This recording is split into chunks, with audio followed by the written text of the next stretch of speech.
नमस्कार। प्यारा उत्तराखंड समाधान खंड में आपका स्वागत है।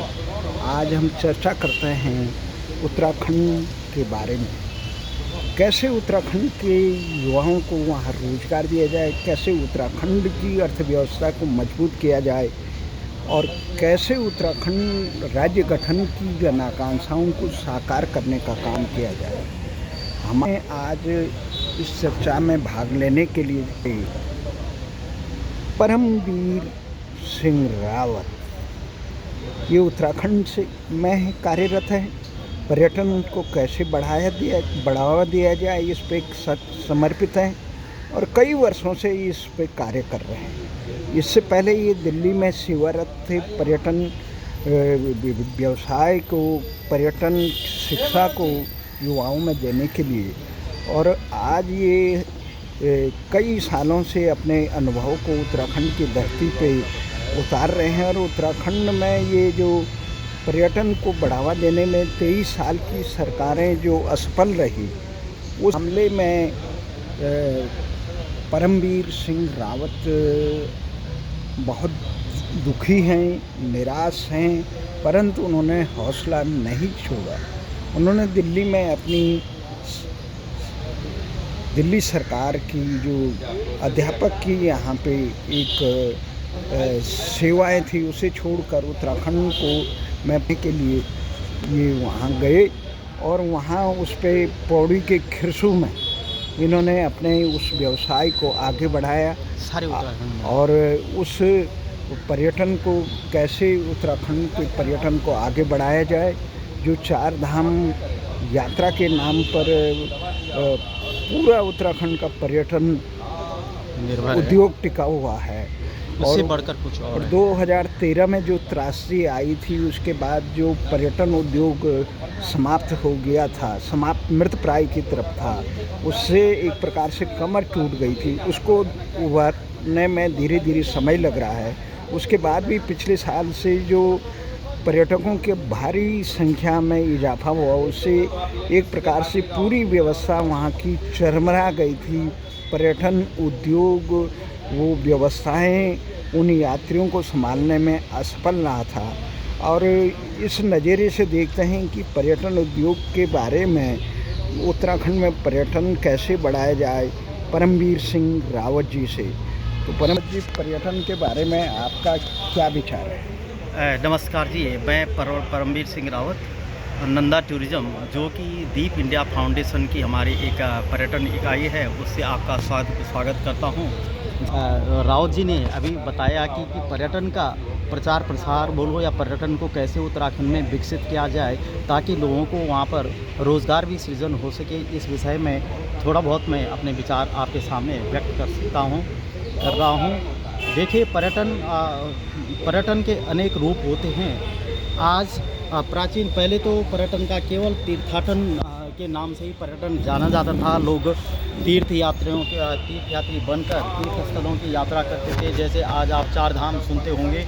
लेकिन हमारा संस्था का मुख्य उद्देश्य के 4 धाम नहीं है, बल्कि मैं उत्तराखंड की सरकारों के पर्यटन विभाग वालों को भी अपनी तरफ से सूचना देता हूँ कि 4 धाम के अलावा उत्तराखंड में बहुत अछूते पर्यटन आकर्षण हैं, जहाँ के पर्यटन को विकसित करने की अपार संभावनाएं हैं। और विकास होगा उसको सस्टेनेबल वे से होना है। प्राकृतिक और सांस्कृतिक पर्यावरण के संरक्षण और संवर्धन के साथ साथ पर्यटन के सकारात्मक पहलुओं को ध्यान में रखते हुए 12मासी पर्यटन का डेवलपमेंट करना है, टूरिज़्म का डेवलपमेंट करना है, ताकि स्थानीय लोगों को प्रत्यक्ष और अप्रत्यक्ष रूप से रोज़गार हो और उनकी आर्थिक आय में वृद्धि हो जाए। आपकी सूचना के लिए मैं बता दूं कि पर्यटन के अनेक आर्थिक और सामाजिक लाभ होते हैं यदि उसे सुनियोजित तरीके से विकसित किया जाए।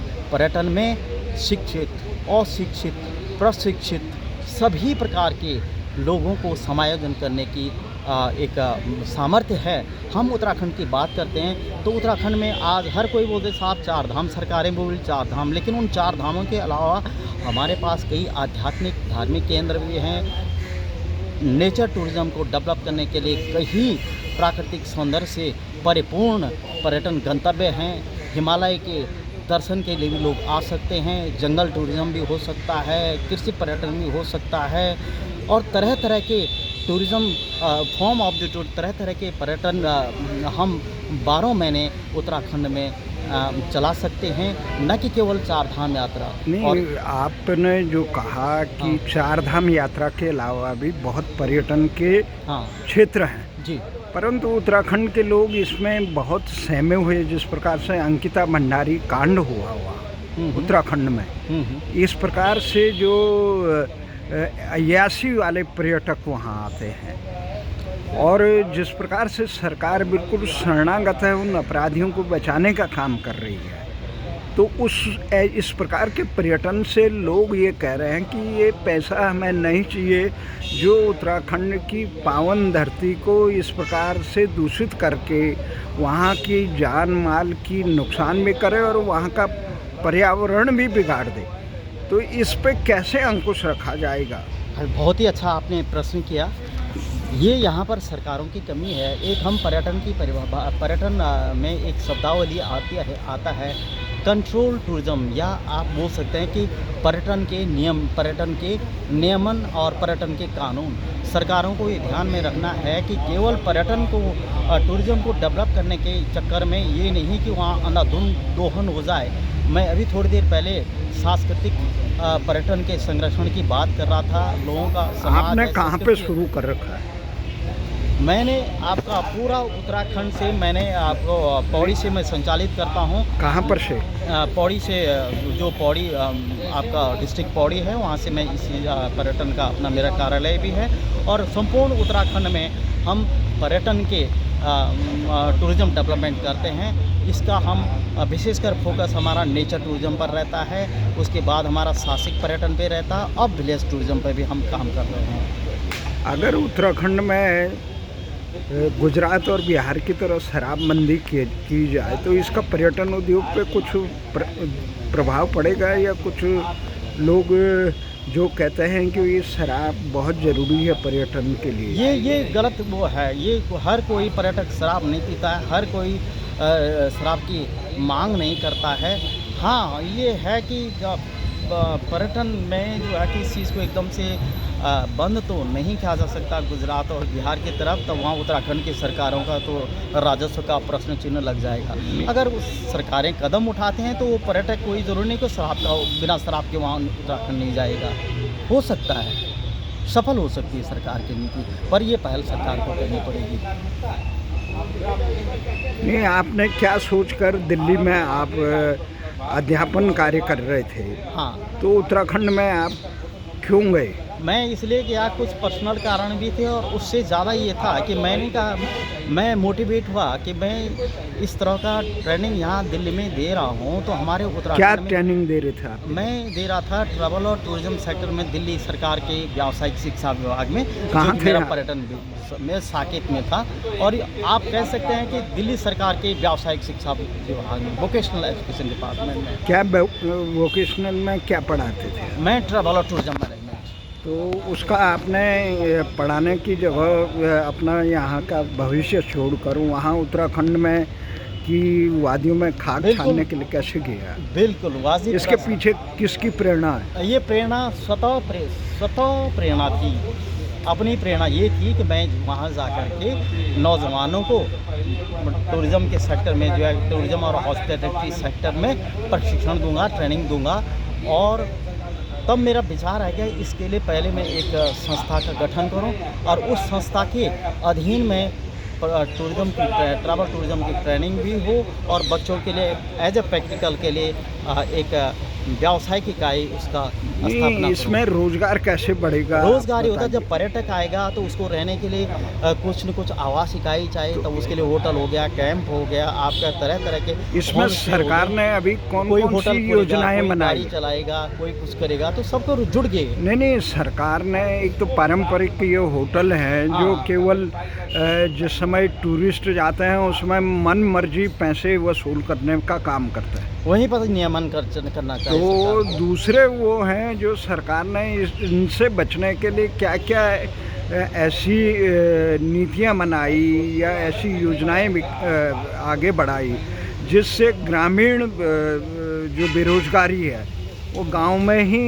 लोगों को रोजगार मिले, इसके लिए क्या क्या बनाया? अभी कुछ नहीं उस मात्रा में। जो आपका प्रश्न है उसका उत्तर यही है, उस स्तर की अभी कोई पहल वहाँ नहीं है। नहीं, अभी आप ये बता रहे थे कुछ समय पहले चर्चा में कि होम स्टे नामक कुछ इस प्रकार की होम स्टे संपूर्ण भारत में चल रहा है, तो उत्तराखंड में भी चल रही है। नहीं, वो कैसे, कहाँ से? मैं बताता हूँ। होम धरातली वास्तविकता यही है, होम स्टे भी वहीं चलेगा कि जहाँ कुछ न कुछ पर्यटन के आकर्षण हो, चाहे प्राकृतिक स्थल हो, चाहे कोई आध्यात्मिक केंद्र हो, चाहे कोई अपना जो है कि नदी का किनारा हो, चाहे कोई पर्वत हो, कुछ न कुछ टूरिज्म अट्रैक्शन वहाँ पर होना चाहिए। उसके नज़दीक ये नहीं तुम हर गांव में होम स्टे खोलो, वो भी गवर्नमेंट से सहायता लेकर के, वो चले ही ना, तो ऐसा भी नहीं करना है। हाँ, सरकार पहल कर रही है। भारत सरकार होम स्टे को क्या वो दे रही है? वहाँ की सरकार भी वो होम स्टे के लिए आपको एक प्रकार से सब्सिडी दे रहे हैं। उनके लिए कितने परसेंट सब्सिडी है? 33%, 33%। वो तो विभागीय कर्मचारी खा जाते होंगे। अब वो तो वही जानिए, लेकिन मैंने सुना तो ये है, जो होम स्टे के लिए ऋण के लिए आवेदन करते थे कि अंत में हम हाथ खड़े कर देते हैं, जितना वो सब्सिडी मिलती है उसके 3 गुना वो हमारे चक्कर मरवा देते हैं। अखबारों में आकर्षक विज्ञापन होता है, लेकिन सरकार की वास्तविकता ये क्रियान्वयन योजनाएं ठीक नहीं। हाँ राव जी, उनका नतीजा ये है कि वहाँ के विकास हम कह नहीं सकते कि इतने आसानी से अभी मुख्यमंत्री धामी जो प्रदेश की जन आकांक्षाओं के बारे में बिल्कुल उदासीन है, और ये सत्र जो अभी विधानसभा का चल रहा है गैरसैंण में, तो वो भी होम स्टे के बारे में कुछ राग अलाप रहे थे। वो राग ही अलापते रहेंगे और वो राग ही अलापते रहें। मैं एक चीज़ आपको निश्चित होकर बताना चाहता हूँ कि उत्तराखंड की बात करूँ तो वहाँ सरकार का 4 धाम के अलावा मेरे दृष्टि में तो भाई कोई योगदान नहीं है। अगर कोई दूसरा है तो मेरा ज्ञानवर्धन हो जाए, लेकिन जो कर रहे हैं अपने निजी स्तर पर पर्यटन व्यवसाय, चाहे वो शिक्षित है या अशिक्षित है, जो भी है। आपने ये इतने 10-20 साल पर्यटन व्यवसाय में लगे रहे। हाँ, या लगे हैं भी। तो लगे हैं। हाँ। तो आपको क्या लगा किस क्षेत्र में लोग ज़्यादा जानना चाहते हैं? अब जो है कि वहाँ तो धार्मिक यात्रा तो है ही, लेकिन उसके बाद वहाँ जो है सप्ताहांत पर्यटन बोलेंगे, जो कि प्रकृति नेचर टूरिज्म से नेचर से कहाँ जाना चाहते हैं? वो जाते हैं। अब कई स्थल हैं हमारे पास, है चक्रोता है, कानाताल है, धनौल्टी है, चोपता है, औली है, आपका जो है कि रूपकुंड सेक्टर है, जोशीमठ से ऊपर गरसों की तरफ कितने खिरसू है, कार्तिक स्वामी है, अनगिनत हैं, अनगिनत। और यहाँ जो है मैं बता रहा हूँ राउत जी कि वहाँ 6 महीने वहाँ मौसमी पर्यटन की ज़रूरत नहीं है। वहाँ ऐसे पर्यटन स्थल विकसित हो सकते हैं जो 12 महीने जहाँ जो है कि टूरिस्ट जाएगा। उस बारे में आपने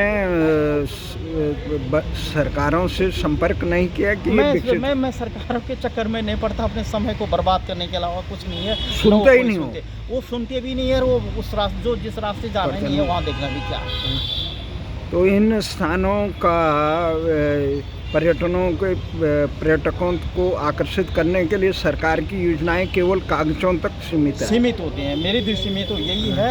अगर मैं अभी होम स्टे की बात कर रहे हैं, क्या ज़रूरत है, आप राजस्थान सरकार की पर्यटन नीति देख लीजिए। अगर आप होम स्टे बनाना चाहते हैं तो कोई एग्रीकल्चर लैंड को उसको जो है कि वो एग्रीकल्चर लैंड में वो करने की ज़रूरत ही नहीं, उसमें चेंज करने की ज़रूरत ही नहीं, लैंड उसको चेंज करने की ज़रूरत ही नहीं। तो हाँ, आप प्रधान से लिखाओ, अब ये करो, अब वो करो, क्या 36 प्रकार की बात। मतलब आपका कहने का ये है कि सरकार की तमाम योजनाएं घुमावदार हैं, ऐसे उत्साही उद्यमियों को रोकने क्या है, बाधक, सहायक नहीं, बाधक है। बिल्कुल। तो आप अगर सरकार जब की ऐसा करना है तो विज्ञापन ही न दें, क्यों लोगों का समय।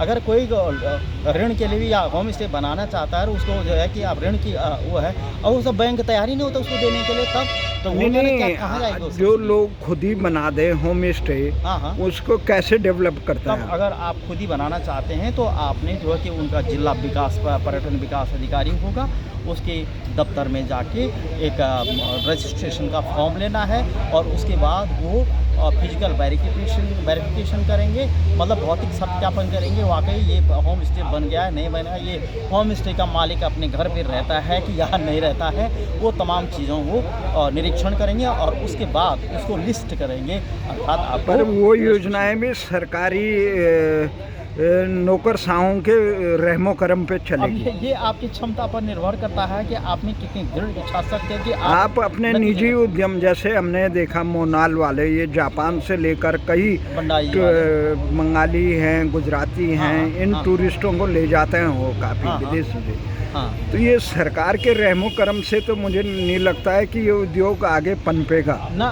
बिल्कुल नहीं, न वो ले जाते हैं, हम भी ऐसे ले आप जाते हैं। कहाँ डेवलप करते हैं अभी तक?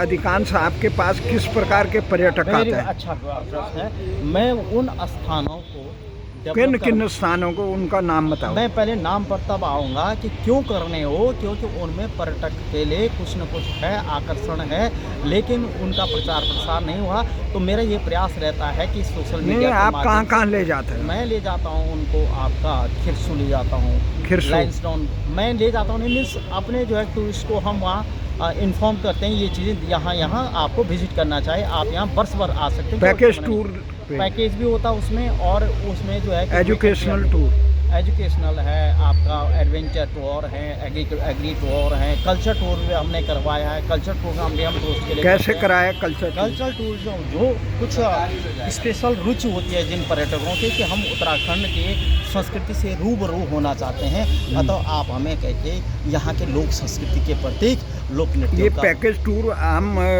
आदमी के लिए है या केवल धनाढ्यों के लिए होता है? अब यहाँ पर थोड़ा आपकी उसको मैं ज़रा जानकारी के लिए ये कह दूँ, नहीं, कम से कम आम आदमी अगर आपके आज ये हमारे कितने पे चल जाएगा? जैसे यहाँ से आप ले जा रहे हैं रूपकुंड, तो ट्रैक- रूपकुंड तो उनको जो है कि कम से कम कितने दिन का? ये रूपकुंड का बैठेगा का आपका जो रोड हेड है, आपका लॉजिंग लगा दो, वहाँ से जो है कि कम से कम 6 दिन का बैठता है। 6 दिन? 6 दिन का बैठता है। हाँ। और कराने वाले वहाँ 8,000 से शुरू, 8,000 पर पर्सन के हिसाब से करा रहे हैं। 8,000 पर 9,000। आप कितने में कराते हैं? अब हमारा भी वही रेट होगा जो वहाँ है, लेकिन नहीं, रेट उसमें भी क्या क्या देते हैं? तो उसमें वहाँ उनको टेंट भी मिलता रहने है, का? ट्रैक गाइड भी मिलता है, राशन भी, खाना पीना सब कुछ है। हाँ, वाहन का ऋषिकेश से लॉजिंग या काठगोदाम से लॉजिंग उनको वाहन का शेयरिंग बेसिस पे अपने आप ही नहीं, वो देना वाहन पड़ेगा। कैसे करेंगे? आप अरेंज नहीं कराते हैं? अरेंज हम करेंगे, लेकिन पेमेंट वो करेंगे। 8,000 के एक्स्ट्रा लेते हो? बिल्कुल 8,000 के एक्स्ट्रा, वो नहीं जैसे मैं 8 टोटल पैकेज नहीं बनाते हैं आप?